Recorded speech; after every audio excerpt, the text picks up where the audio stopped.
ब्रह्म मुहूर्त उठते थे, उठते ही भगवान को याद करते थे। चारपाई से नीचे से पैर रखने पहले जमीन में पैर छूते थे, धरती माता के हमें अन्न देती है, साथ में हमारा बोझ रखते थे। फिर बड़ों के पैर छूते थे, नहाना धोने के बाद भगवान की अलमारी थी उनके पैर छूते थे। तो अब बताओ सुबह से हमने लेके 7 बजे तक कितनों के आशीर्वाद ले लिए। जब इतने आशीर्वाद जिसके साथ होंगे उसका कोई क्या बिगाड़ेगा? कोई बिगाड़ सकता है? सारा दिन वही आशीर्वाद उसके एक छत्र छाया का काम करते रहे।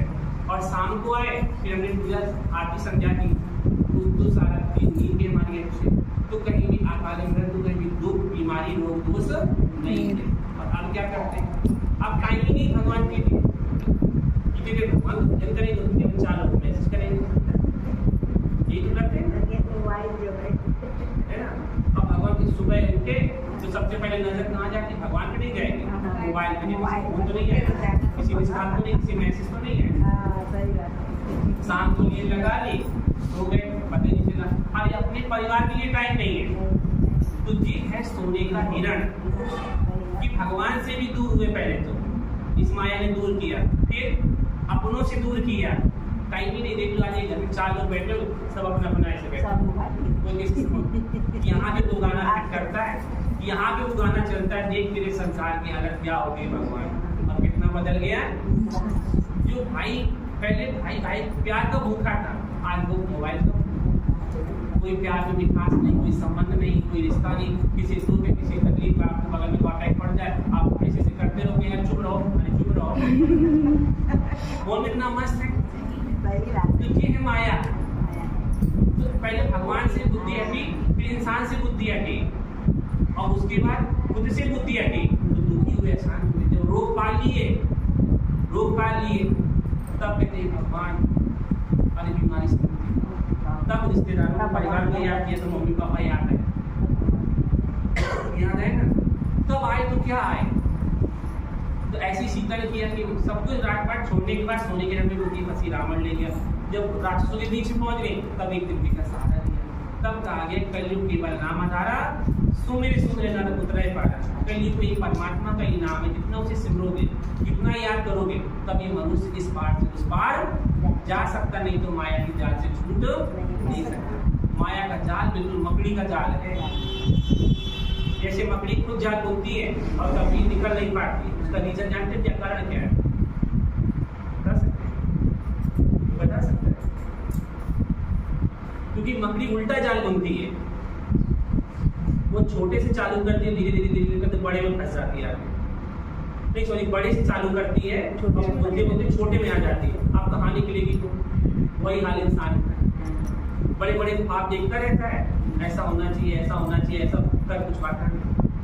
अंत में क्या करता है? उसी में फंस जाता है, क्योंकि उसने सारा समय, संकल्प, शक्ति, एनर्जी सब उसी में लगा दी और उसे मिला ये है माया का जाल। तो माया के जाल से बचने के लिए, अगर माया की जाल से बचना है तो प्रभु के का हाथ और साथ जरूर पकड़ना। जिसने प्रभु का हाथ पकड़ लिया, जिसने प्रभु का साथ पकड़ लिया, तो स्वयं भगवान आकर पति से पावन बनाकर हम सीताओं रूपी आत्माओं को वापस अपने धाम ले जाएगा, अपने स्वर्णिम दुनिया में भेजेगा। संसार राम राज्य का सपना देखता है। गांधी बापू जी ने भी देखा था राम राज्य, तो फिर से वो पुनः राम राज्य आने में देरी नहीं है, वो अभी आया। बस हमें सुधारना है, तो अपने विचारों को, अपने व्यवहार को, अपने कर्मों पर अगर हम ध्यान देना चालू कर दें तो राम राज्य कोई दूर नहीं है।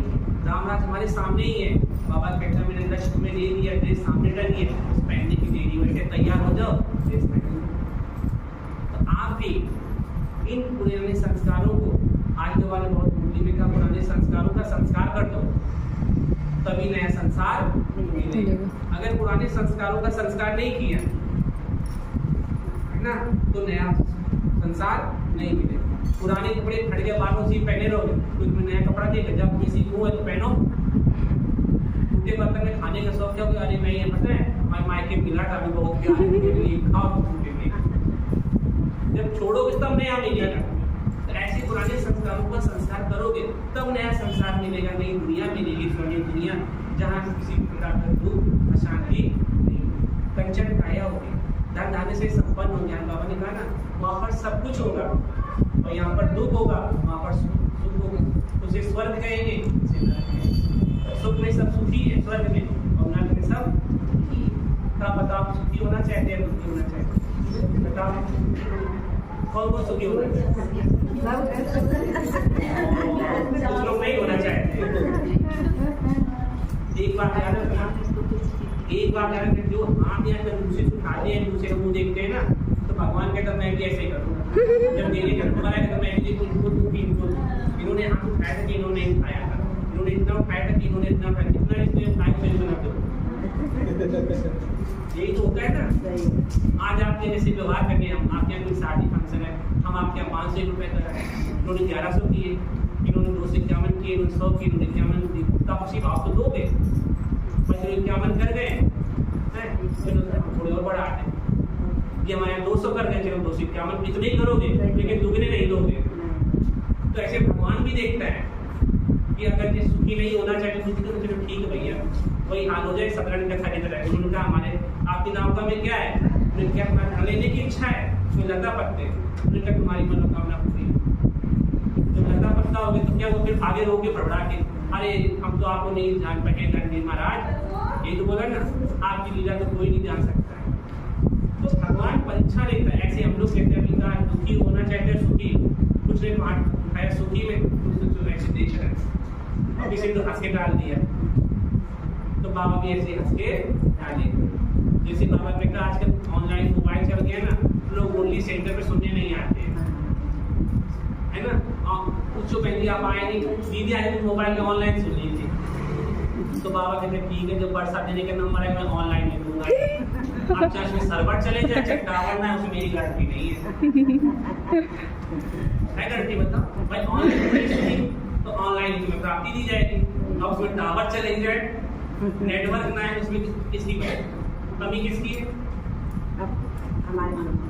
जिस भाव से तुमने सुना है उसी भाव तो वो देगा। अब ये तो संसारिक चीजें हैं, सब धोखा देने वाली, सब खत्म होने वाली है। कुछ समय बाद देख लेना, पानी नहीं होगा, बिजली नहीं होगी, तो जितने देवे इलेक्ट्रॉनिक साधन नहीं होंगे। इसलिए भगवान ने कहा साधन पे ध्यान नहीं दो, साधना पर ध्यान। साधना काम आएगी, साधना के काम। अभी कोई रास्ते में जा रहे, कोई समस्या विपत्ति बड़ी आ जाए तो आपका साधन काम देगा। लेकिन आपने जो अच्छे कर्म किए होंगे, अच्छा व्यवहार किया, लोगों की दुआएं काम आएंगी उस जगह। आप बड़ी घटना से बच के आए, लोग कहेंगे आज का जो आप सबके साथ अच्छा करते ना, आज वही आपके काम आए। तो क्या काम आए? दुआएं साधना काम आई, साधन काम। साधन तो बड़ा उसे और समेटो, जितना हो सके साधना बढ़ाओ, भगवान पर ध्यान लगाओ। संसार में आए, कर्म क्षेत्र पर आए, कर्म करना है, कर्म प्रधान कर्म प्रधान है। लेकिन कर्म हम जो कर रहे हैं वो कर्म कौन से हैं? कर्म सुकर्म है या पाप कर्म, इसका ध्यान देना। कर्म के बिना मनुष्य नहीं रह सकता है। और याद रखना, धर्म के साथी सब होंगे पर कर्म का साथी कोई नहीं। कर्मों का हिसाब किताब आपको ही देना पड़ेगा। यहाँ पे जो अरे ये हमारी बहन जैसी, अरे ये हमारी भाभी जैसी, हमारी माँ जैसे, तुम चाहे कितने रिश्ते जोड़ लो, लेकिन जो कर्म इनकी भावना में आके अपने कर्म गलत कर दिए, कि इन्होंने लड़ाई की, आप उनके साथ जाके 4 गाली आपने भी दे दी, आपका कर्म का खाता खराब। तो कर्म का कोई साथ नहीं देते, आपके कर्मों का हिसाब किताब खोला जाएगा चिट्ठा, तो कोई भी आपका साथ देने नहीं आएगा। इसलिए घर के साथी भले बनाओ, लेकिन अपने कर्म का साथी भगवान को बनाओ, श्रेष्ठ कर्म करो, जिसके द्वारा आने वाला हमारा भविष्य तैयार हो। अगर कर्म श्रेष्ठ हो गए तो हमने दोनों जन्म में सुधार किए। और भगवान तो कहता है तुम्हारी किस जन्म में सुधार, कहता है कि नहीं कहता? बस आप भगवान के बताए मार्ग पर चलो, आपका जीवन श्रेष्ठ बन जाएगा और सुधर जाएगा। इसलिए समय के अनुसार जितना हो सके क्लास में आओ, मुरली सुनो। बाई चांस नहीं आ सकते, देखो मजबूरी की बात अलग होती है, बाबा उसके लिए माफ करता है। और मजबूरी नहीं है तो आना चाहिए। क्यों आना चाहिए? ये मंदिर क्यों बनाया गया? अच्छा, आप लोग से एक बात पूछना चाहते हैं, उसके हम अपनी बात समाप्त करेंगे। मंदिर क्यों बनाए गए, तीर्थ स्थान क्यों बनाए गए, हमें इसका उत्तर बता दो। सभी ने गीता भी सुनी, भागवत भी सुनी, धर्मशास्त्र भी सुने, सब कुछ सुना, लेकिन ये क्यों बनाया गया इसका हमें कोई अर्थ बता। मुझे नहीं पता, चलिए मैं आप लोगों से बताइए। आप सभी लोग हमसे बड़े, बुजुर्ग, सम्मानीय, मान्य लोग बैठते हो, अनुभवी हो, बताइए।